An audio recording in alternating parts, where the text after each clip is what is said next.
দক্ষিণ কামৰূপৰ পলাকবাৰীৰ ৰাজহ চক্ৰ অন্তৰ্গত লোহাৰঘাটস্থিত বৰদুৱাৰ গাঁও পঞ্চায়ত সমবায় সমিতিৰ ক্ষুদ্ৰ সঞ্চয় বেংকত উত্থাপিত হৈছে বিত্তীয় খেলিমেলিৰ গুৰুতৰ অভিযোগ। আৰু আমাৰ ইয়াত ওচৰে পাজৰে বহুখিনি মানুহ এনেকৈ পইচা জমা কৰা এতিয়ালৈকে পোৱা নাই, এই 2 বছৰ হৈ গ'ল। উল্লেখ্য যে সমবায় সমিতিখনে আজি কেইবছৰমান আগতে ক্ষুদ্ৰ সঞ্চয় বেংক গঠনেৰে বেংকিং ব্যৱসায় আৰম্ভ কৰিছিল। উক্ত বেংকত অঞ্চলটোৰ বহু লোকে একাউণ্ট খুলি বিভিন্ন শিতানত ধন জমা কৰিছিল, কিন্তু একাউণ্টসমূহৰ ম্যাদ সম্পূৰ্ণ হোৱাৰ পিছতো ধনসমূহ উভতাই দিব পৰা নাই বেংক কৰ্তৃপক্ষই বুলি ভুক্তভোগী গ্ৰাহকে জানিবলৈ দিয়ে। এই ক্ষেত্ৰত ভুক্তভোগী একাউণ্টৰ গৰাকীসকলে সমবায়খনৰ সভাপতিগৰাকীক ফোন কৰিলেও কোনো প্ৰত্যুত্তৰ নিদিয়ে বুলি অভিযোগ উত্থাপিত হৈছে। এই অভিযোগ যদি সঁচা হয় তেনেহ'লে পৰৱৰ্তী সময়ত স্থানীয় প্ৰশাসনে এই ক্ষেত্ৰত কি ব্যৱস্থা গ্ৰহণ কৰিব সেয়া হ'ব লক্ষণীয়। হয়, নমস্কাৰ। মই শ্ৰী মংগল ৰাভা, মোৰ গাঁও ডিমালি, লোহাৰঘাট গাঁও পঞ্চায়ত সমবায়ৰ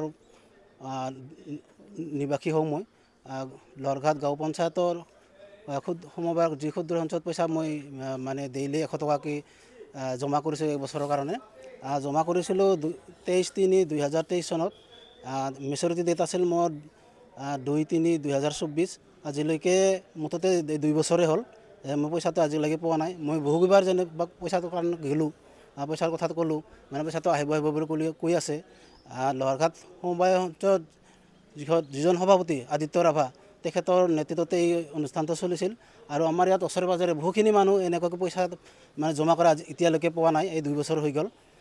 এই টকাখিনি তেখেতে আমাক কেনেকৈ দিয়ে, আমাক দিয়াৰ কাৰণে ব্যৱস্থা কৰিব লাগে।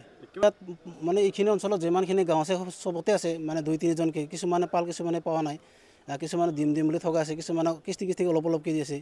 এতিয়ালৈ মুঠতে আছে 100ৰ ওপৰত মানুহ পাব লগা আছে আমাৰ এই অঞ্চলত। মই বৰ্তমান পাওঁ 16,700 টকা, বাকী কিছুমানৰ আছে লাখ লাগি আছে পাব। মানে তেওঁলোকে এতিয়ালৈ পইচাটো দিম বুলি মানে দিব পৰা নাই। দিম বুলি কৈ থাকে, মানে পইচাটো অহা নাই বুলি কৈ থাকে তেওঁলোকে। আজি 2 বছৰ 3 বছৰতো নালাগে পইচাটো আহোঁতে। এতিয়া ইমান কষ্ট কৰি আমি জমা কৰা ধন, গতিকে আমাক এই টকাটো পালে আমাৰ ভাল হয়। আৰু বেংকত সেইটো কোম্পানী মুঠতে তাত আহি আছে সমবায়ত, যিটো পইচা সময়ত জমা কৰিছিল না, যিবিলাক এজেণ্টে পইচাটো আনিছিল বা তেওঁলোককো ঘৰত যাই কোৱা হৈছে। সেনেকৈ কি ময়ো বহুবাৰ ক'লোঁ, ফোন কৰিও ক'লোঁ। আদিত্য ৰাভাক মই মেছেজো দিছিলোঁ, যিহেতুকে মোৰ বিৰাট অসুবিধা, মোৰ মেছেজৰ মানে অপাৰেশ্যন কৰিব লগা আছিল, পইচা লাগে মোক 1,10,000 টকা। তেখেতক মই মেছেজ দিলোঁ, তেখেতে মানে ৰিপ্লাই নিদিলোঁ, একো নক'লে তেখেতে। ফোন কৰিলে নুঠে, কাটি দিয়ে তেওঁলোকে। বেংক মানে এতিয়া লোহাৰঘাট সমবায়ত তেওঁলোকে হেৰি কৰে, জমা কৰে।